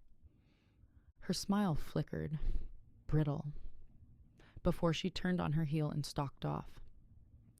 The yard was mostly empty by then, save for a few horses shifting against their ties. I brushed one down, steady strokes, even rhythm, just to quiet the burn in my chest. "You don't quit, do you?" Bo's voice came from the shadows. He leaned on the rail, hat pushed low, eyes keener than his tone. "Somebody's got to finish the job," I said. He stepped beside me, close enough that the smell of leather and dust wrapped around me. His hand lifted, hesitated, then brushed a loose strand of hair behind my ear. My breath jumped. His fingers slid lower, resting at the small of my back. Slow, deliberate, like he wasn't sure if I'd let him. "I keep trying to keep my hands off you," he said, voice low, rough. "You see how well that's working." The air tightened between us. My lips parted before I could stop them. "Then stop trying," I whispered. Heat rose, and guilt with it. "She used to stand just like this," I said softly. Rowan, my mare, leaned into the brush and closed her eyes like it was prayer. Bo stilled. "I raised her from a filly," I went on. "Broke her gentle. Hated thunder, but never spooked from it. The night of the fire, Daniel went to check on her. Said she was calm. Guess she trusted him too much." The last word cracked. "When the barn went up, I thought I heard her scream." Bo's hand left my back and covered mine where it lay against the horse's neck. "I'm sorry, Ruth," he said. "For her. For all of it." "I keep telling myself she was just a horse," I whispered. "But she was the last piece of home that didn't ask me to be strong." "Then she wasn't just a horse," he murmured. "She was family." Something in my chest cracked open. I turned my hand under his, threading our fingers together before I could think better of it. "Thank you," I whispered. His thumb brushed once across my knuckles. Steady, warm, memorizing. Then the dogs erupted, barking sharp from the porch. Bo's head snapped up, eyes narrowing toward the ridge road. "He's home." He started toward the truck, boots cutting through gravel. "Bo, what are you doing?" Gonna end this before he decides to start it again. "You can't just go down there." He yanked open the driver's door. "Stay here, Ruth." "Not a chance." "Ruth, I'm not sitting in the dark wondering if you come back." He hesitated, jaw working hard. Then he motioned toward the passenger side. "Fine, but you stay in the truck. No matter what you hear, you don't get out. You understand me?" I nodded once, heart hammering. The drive down the ridge felt longer than it was. Neither of us spoke. The air inside the cab was thick with tension and the faint smell of smoke, the kind that clung after a fire even when the wind changed. "Stay put," he said, and stepped out. Cole came out, slow, cigarette burning between his fingers, grin already waiting for him. "Well now," he drawled. "Didn't think you'd come knocking this late, brother. Guess word travels fast." "You broke into Naomi's house," Bo said. "Sat at her table. You think I was going to let that pass?" Cole flicked ash into the dirt. "Relax. Wasn't nothing personal. Just stopping by to remind her how small this town really is." Bo's jaw tightened. You threaten her again? I'll bury you where you stand. Cole's grin twitched wider. You always did overplay the hero. Bo stepped closer, hand curling into a fist. Cole's eyes dropped to it, amused. That won't do a damn thing, and you know it. You're going to need more than a fist to keep her safe. He leaned in just far enough that the smoke touched Bo's chest. Walls are closing in. Best thing you could do is leave her be before the whole place burns again. Are you done? Bo asked, voice low. Cole's grin vanished, leaving only the cigarette glow. For now. He flicked it to the ground, the ember hissing in the dirt, then turned and walked back into the dark of his house like a man closing a door he'd already decided to reopen. Bo stood there a long moment, shoulders rigid. Then he turned back toward the truck. When he climbed in, his voice came rough. You see why I didn't want you coming? I wasn't letting you face him alone. He didn't answer. The truck rolled down the gravel, headlights cutting through fog, both of us quiet. Too many things left unsaid between breaths. Bo killed the engine. Gravel crunched under my boots when I stepped down.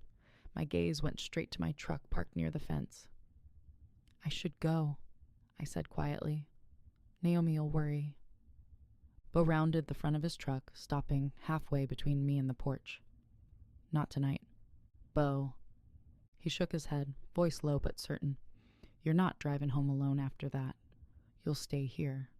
Just till daylight. We'd promised no more sleepovers, no more blurred lines. Apparently nightmares and brothers who threaten your kitchen table didn't care much about promises. I don't want to make things harder. His eyes found mine, tired but steady. You already did, but I'd still rather you stayed. Something in the way he said it, soft, threaded with fear he'd never admit, cut through every argument I had. All right, I breathed. The word felt like a step off a ledge, half safety, half danger. He nodded once, relief flickering quick as lightning. Come on, I'll grab a blanket for the spare room. I followed him up the porch steps, the cold air heavy with smoke and silence. Inside, the house smelled of cedar and coffee, safe, solid, too much like everything I'd been trying not to want. He showed me the spare room, the one that smelled of cedar and old quilts, untouched since Clara. He checked the window latch twice, testing it with his palm. Window's solid, he said quietly. If you hear anything, you holler. I'll be right down the hall. I can handle a creak, Bo. I know. His mouth tipped, just a flicker. But humor me anyway. That almost got a smile from me. He turned like he meant to leave, but stopped halfway to the door. The floorboard creaked under his boot. He faced me again, hat in hand, shoulders still tight like he was holding back words that didn't belong to him yet. Ruth. Yeah? His eyes found mine and didn't look away. I'm glad you're here, he said. Low, rough, even if you shouldn't be. My throat tightened. You don't have to thank me for hiding out in your spare room. That's not what I meant. His voice softened, almost unsteady. I meant I sleep easier knowing you're under this roof tonight. I swallowed. Just tonight, Bo? He nodded once. Yeah, just tonight. Neither of us moved. The air between us stretched thin, full of everything we didn't say. Then he exhaled, slow, like it hurt to do it.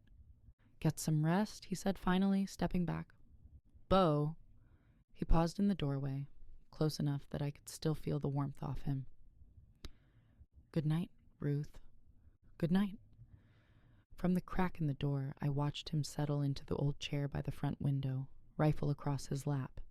He meant to keep vigil, meant to stay awake until morning, but exhaustion wins even the strongest fights.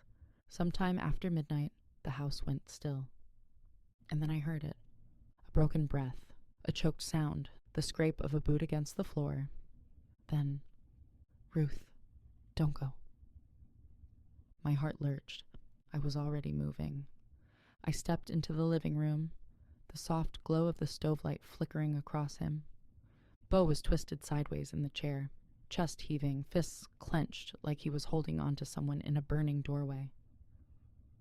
"Beau," I whispered, stepping close. "It's a dream. You're safe." I touched his shoulder. He jolted awake like he'd been shot, eyes wild, hands shooting out, grabbing me hard before sense caught up. "Ruth?" His voice cracked. Man, I thought. He looked at me like he had to make sure I was real. His grip loosened, but he didn't let go. Not entirely. I knelt beside him. "You're okay. You're here." He dragged a hand over his face, breath shaking. "Hate waking up like that. Feels like I'm still in it." "You're not," I said softly. "You're right here." His gaze dropped to my hand on his arm. He stared at it like it was the first solid thing he'd touched since the nightmare. Then the words left him quiet, ashamed, stripped bare. "Will you stay a minute? Just sit with me?" I nodded. "Of course." I started to sit on the ottoman, but his hand tightened on my wrist, gentle but desperate. "Not there," he murmured. "Here." And before I knew what was happening, he tugged me onto his lap. Not rough, not greedy, just instinct. His arms wrapped around me, pulling me in like he'd been reaching for me in the dark for miles. My breath caught. "Beau." He buried his face against the side of my neck, voice rough against my skin. "I thought I lost you," he whispered. Something inside me shattered and softened all at once. I settled sideways across his lap, hands sliding up around his shoulders. "I'm right here," I whispered. "You're not alone." His arms tightened, curling around me completely, one across my back, the other around my legs, holding me like a man afraid I was going to vanish. Little by little, the shaking in him eased. His breathing steadied. His forehead rested against my collarbone. His thumb brushed my hip, slow, unconscious, heartbreakingly gentle. "Ruth," he breathed. Not even a sentence, just my name, like a prayer he wasn't supposed to pray. And then, somewhere in the quiet between heartbeats, he fell asleep, still holding me, still curved around me, still trusting me with the softest part of him. I stayed, for minutes, maybe an hour, long enough to memorize the weight of his arm, the warmth of him, the steady rise and fall against my ribs, long enough to know this was wrong, and long enough to know I'd do it again if he asked. When his breathing deepened, I finally eased out of his arms, slowly, carefully. His hand reached for me once in his sleep, catching only air. I stepped back, breath shaking. It hadn't felt wrong. It had felt like coming home to something I wasn't allowed to want. I slipped back to the spare room, closed the door, and pressed a shaking hand to my mouth. The truth sat heavy. Staying here didn't make me safer. It made everything more complicated. Made me want things I had no right wanting. Made me imagine walking down that hall to tell him I wasn't scared. Not of Cole, not of him, only of how my heart kicked when he was close. But wanting and having were different countries, and I'd already buried one good man. I couldn't risk another. By the time the clock struck 4, I'd given up trying to sort wanting from wisdom. The kitchen was dark except for the stovelight he always left burning. I found paper and pencil in the drawer. I dressed quiet, boots in hand.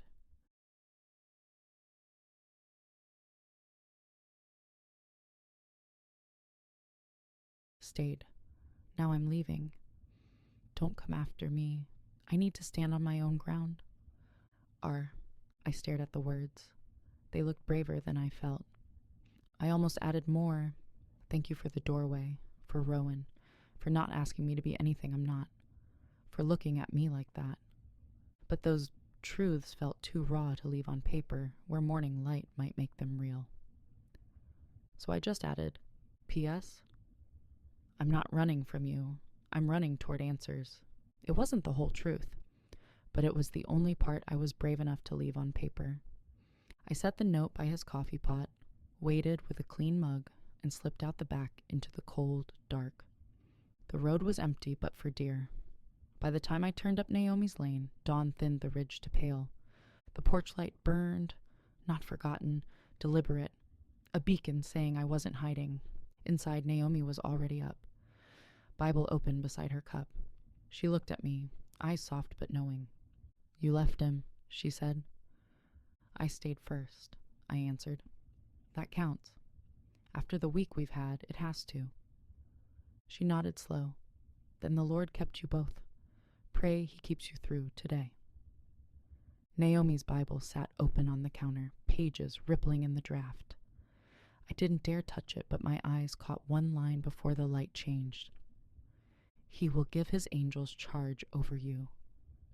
I carried that with me into the dark. Gravel crunched, a truck door shut firm. Naomi's brow lifted. "That'll be him."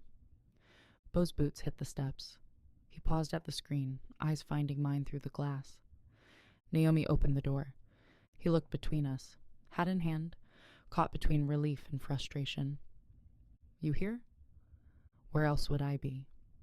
"You left." "I stayed. Then I left." I kept my voice even. "Those aren't opposites."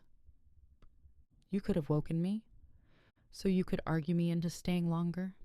I met his eyes. "I made my choice, Bo." He held my gaze a long moment before his shoulders eased. "You're safe," he said quietly. "That's what matters." "Yes," I said, "it is." He nodded once, voice low and steady. "I plan to change the locks today." "That's not necessary," I said. "Cole's not coming back here." Bo's jaw worked. "I'm not waiting to find out." "You can't protect everyone." His eyes flicked to mine, calm but certain. "No, but I can protect you." "I don't need saving, Bo." My voice came out softer than I meant. "But I'm not ungrateful." Tension eased in my chest.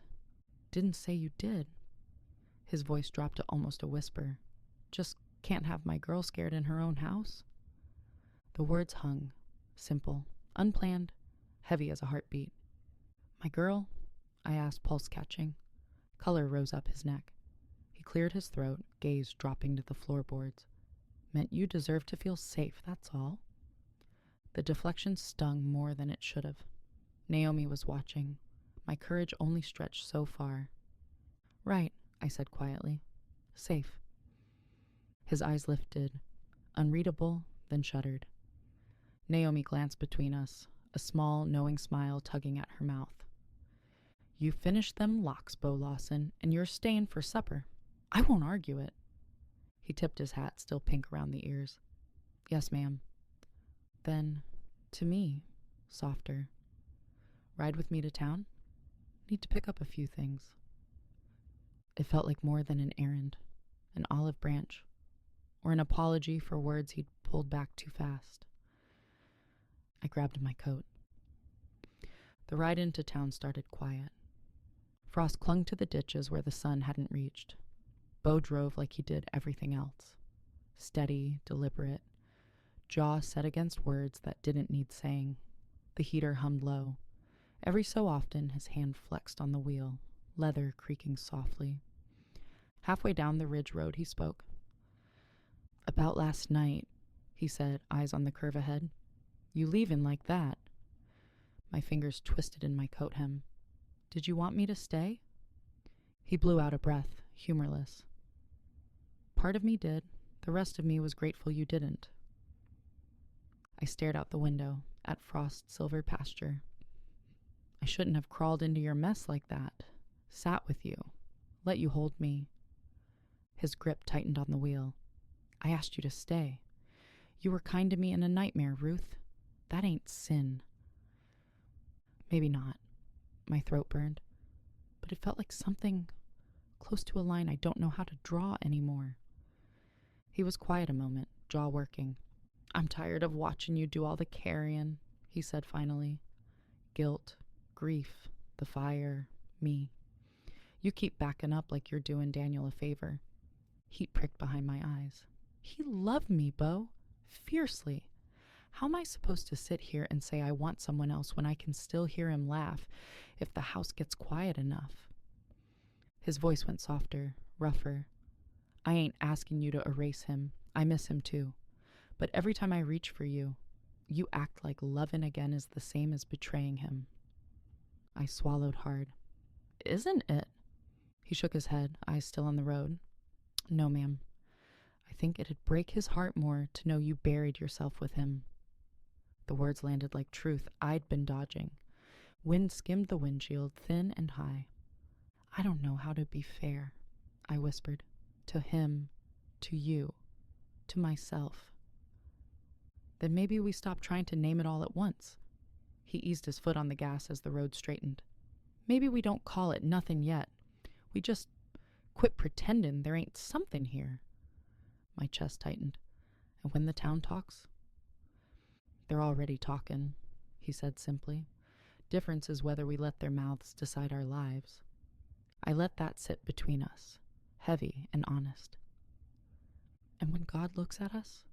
I asked, voice barely there. He finally glanced over, just once. Then he'll see a man who's trying to honor what's in front of him, and a woman who's done more standing in the fire than most people do in a lifetime. Silence stretched. Not empty this time. Full. What are you asking me for exactly? I managed. He swallowed, thumb-tapping once on the wheel. I'm asking if you'll stop running from me like I'm the fire that took him. If you'll let us take this one step at a time, no rush, no promises you ain't ready to make. Just see where it goes without slamming the door every time it opens. A laugh caught in my throat, half broken. You make it sound simple. It ain't, his mouth twitched. But I'm a stubborn man. I can wait on you, Ruth. I just can't keep pretending I don't care. The ache in my chest shifted, less like tearing, more like something stretching around a new shape. I stared down at my hands. Okay. His brow furrowed. Okay? I nodded, breath shaking. We don't name it. We don't rush it. But I'm done acting like there's nothing there. We see where it goes. For the first time that morning, his shoulders dropped. Some tight thing in him let go.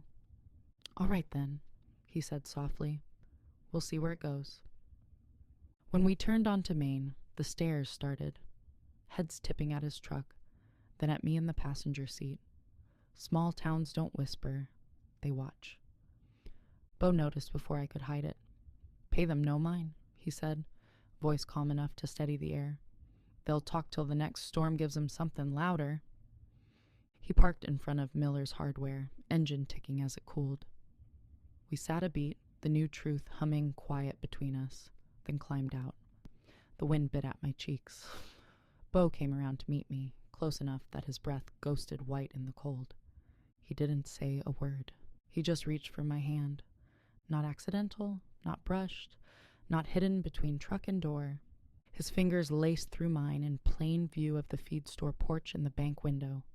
For one breath, the whole street paused. Warmth burned through the November chill, steady and deliberate.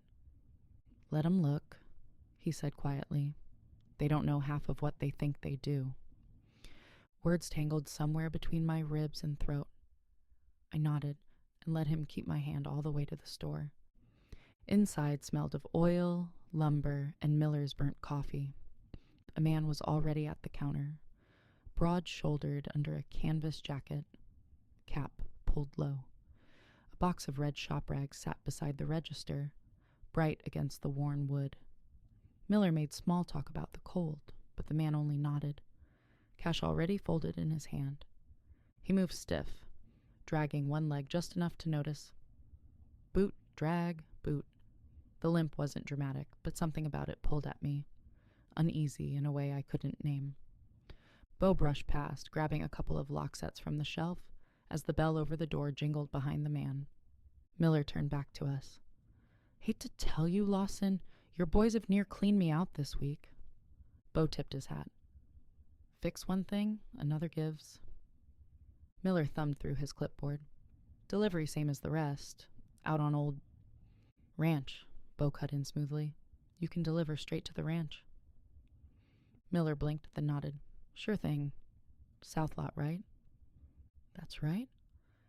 He bent to pull the order slip while I signed under Bo's name. The letters swam a second. Old Brookdale Road didn't touch Lawson land. It led home. A packing list sat on the counter. Ridge cap tin, stall fronts, foaling halter, barn red. I tapped it. Didn't figure auction pens needed foaling halters. Never hurts to be prepared, he said, not looking up. Through the glass, Miller chalked Lawson. Rush on the delivery board. Our names stacked 3 deep, working around the clock. For what? I didn't know. Yet. Outside, the cold bit sharper. The same few eyes across the street still lingered. I started for the truck, head down, but Bo fell into step beside me and slid his hand into mine again like it belonged there. We didn't look at the watchers this time. We didn't have to. We climbed in. The heater hummed, thawing the chill off our fingers. Through the windshield, I caught sight of the man from the store crossing toward a dark pickup at the curb. He moved with a heavy limp, one boot dragging slightly through the gravel. Bo followed my gaze. Something about him. I know, I said. Can't place it, but something. The man hauled the box of red rags into the cab and drove off slow, taillights fading into the gray. Bo drummed his thumb on the steering wheel. Could have sworn I've seen him before. I hesitated. That box he bought. The red rags. I found one just like it the night of the fire, near the barn. Bo turned his head, eyes sharp now. You never said that. Didn't think much of it then, I said. Figured it was just debris. But seeing that box. He shifted into gear, jaw tight. You think there's a connection? I don't know, I said softly, but it doesn't feel like a coincidence.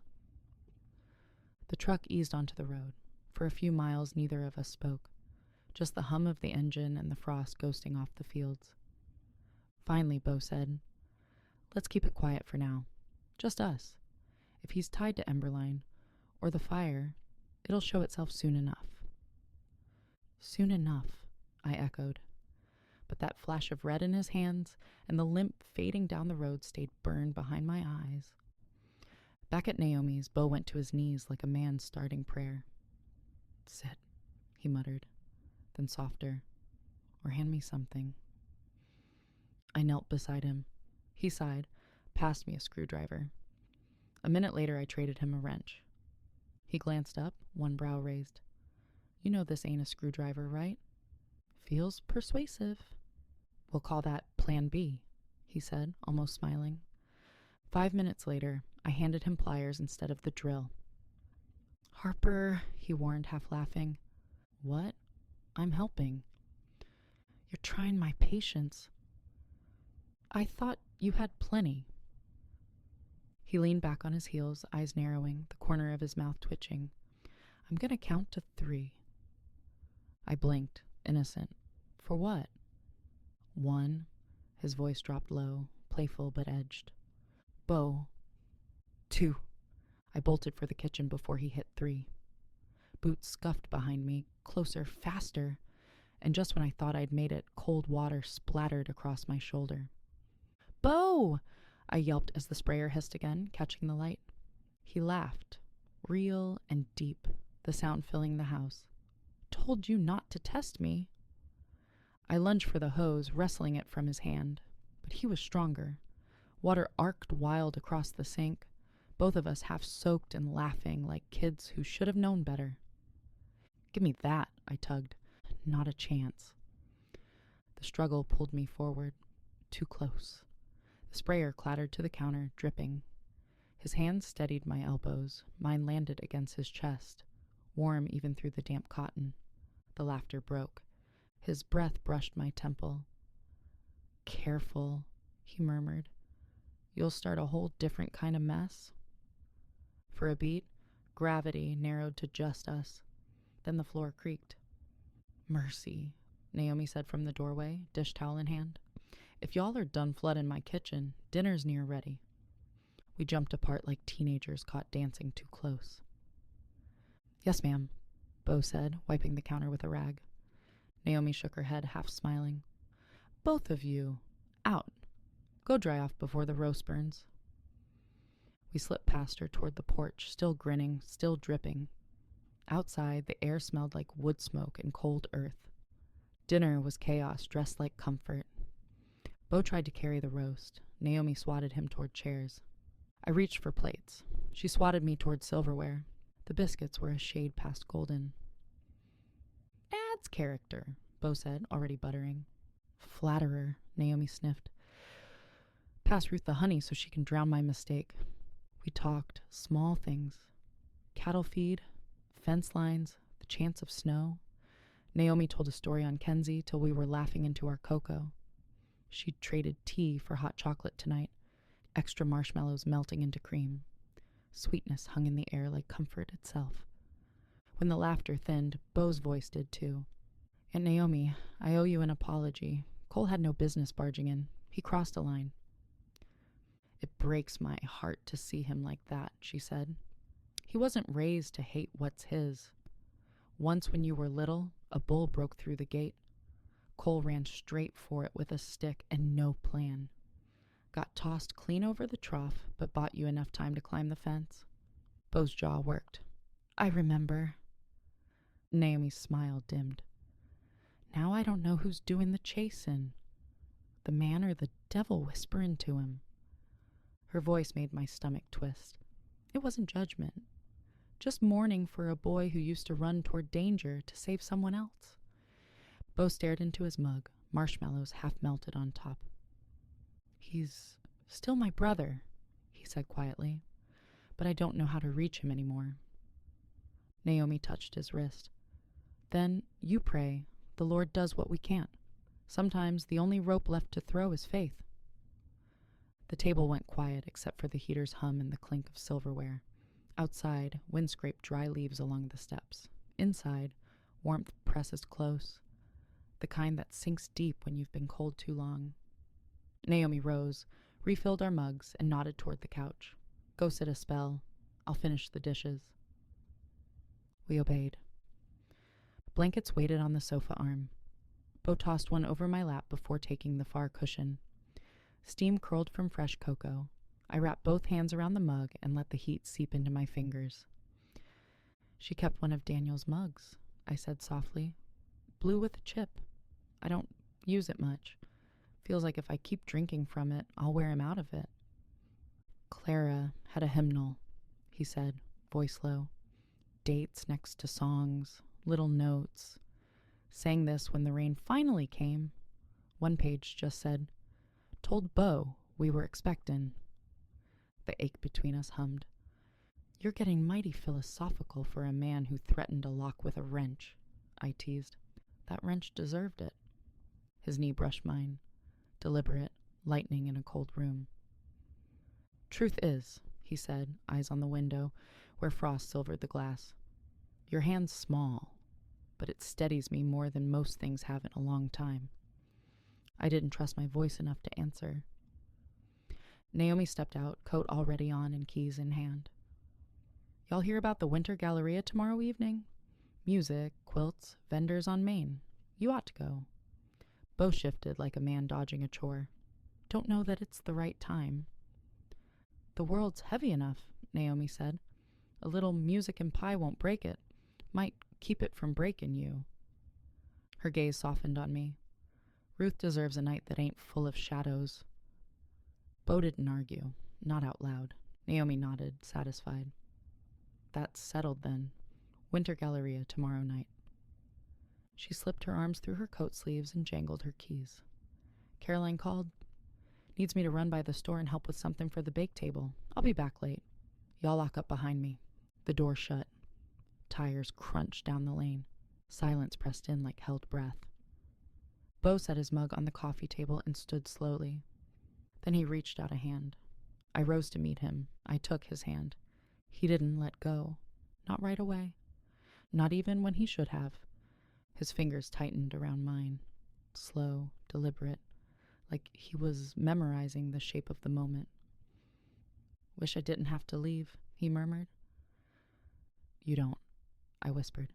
You could stay, just for a little while. His breath hitched. He stepped closer, and our joined hands pulled us together until there was barely a sliver of cool air between us. His voice dropped to a low, warning whisper that cut straight through me. Ruth, if I stay, I won't be thinking clear. I'm not asking you to think, I whispered. Something in him buckled. His other hand slid to my waist, slow, cautious, giving me every chance to pull away. I didn't. His palm settled warm at my hip. He lowered his forehead toward mine. Close enough I could feel his breath. Close enough the next inch would have been a kiss. He stopped. I can't cross this line, he breathed.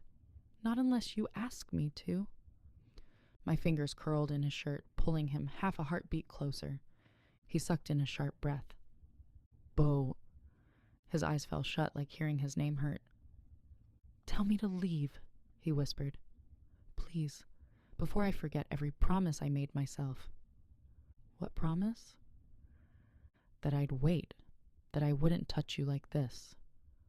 A pause, a confession, that I wouldn't want you more than my next breath. My heart stumbled. Bo. I barely got his name out. I don't know what this is yet. His forehead rested gently to mine. Not a kiss, but worse. I know, he whispered. And I'll go slow. God help me, I will. But if I stay another minute tonight, I won't walk out that door the same man. Maybe that wouldn't be the worst thing. His hand tightened at my waist. Desperate, trembling. Don't tempt me, Harper. A trembling breath escaped me. Wasn't trying to. He huffed a broken laugh. Then he did the hardest thing I'd ever watched a man do. He let go. His hand slid from my waist at last, dragging slow, a final whisper of heat before it fell away. He stepped back one careful, painful inch at a time, putting distance between us, even though everything in him strained to close it again. He reached for his hat, voice rough with everything he couldn't let himself say, but he didn't leave yet. He had to look at me one last time, just to steady himself. Only then, voice low and scraped raw, he said, I'll pick you up at 7. He paused, breath unsteady. Dress warm. I'm not letting you walk Maine alone. I nodded, throat too tight to trust. He hesitated in the doorway, eyes carved from longing and restraint. Good night, Ruth. Good night, Bo. The latch clicked. Headlights washed the porch and faded. And I stood there in the quiet, pulse pounding, knowing exactly what would have happened if he'd stayed.